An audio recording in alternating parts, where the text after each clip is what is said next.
When is it better to repair rather than replace an AC unit? So I would say that any unit that still has any warranty should be repaired.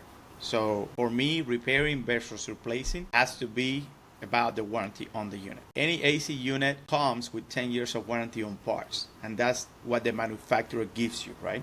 Sometimes you only get 5 because that 10 year is only reserved for the primary owner. There's a law now that changed this year after July. You don't even have to raise the warranty. It doesn't matter who the owner is. You get the 10 years. Before this year, if you're the second owner of that unit, you only get 5 years. So if you don't have the warranty on parts and you have a big repair in front of you, it's gonna cost you a lot of money. Any new coil replacement is probably between $2,500 to $3,500. Compressor is a little more than that. So if you don't, that's if you don't have the warranty on parts.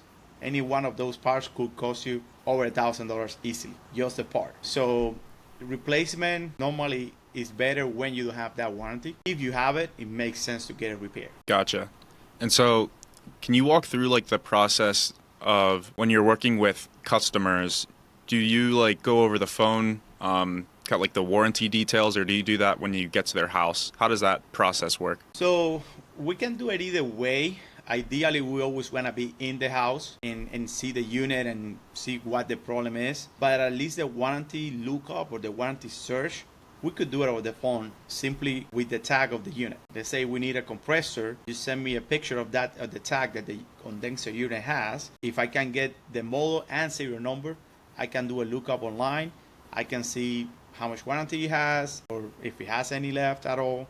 I can even see the part, if it's available, how much it costs.